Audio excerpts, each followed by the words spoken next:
നബിയേ നബിയേ നബിയേ നബിയേ നബിയേ നബിയേ നബിയേ നബിയേ നബിയേ നബിയേ നബിയേ നബിയേ നബിയേ നബിയേ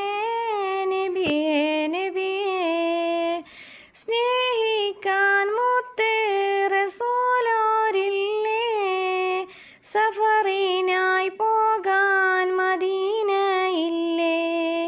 കേൾക്കാനായ നൂറിൻ മദ്ഹുമില്ലേ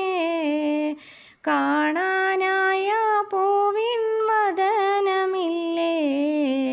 ജീവൻ്റെ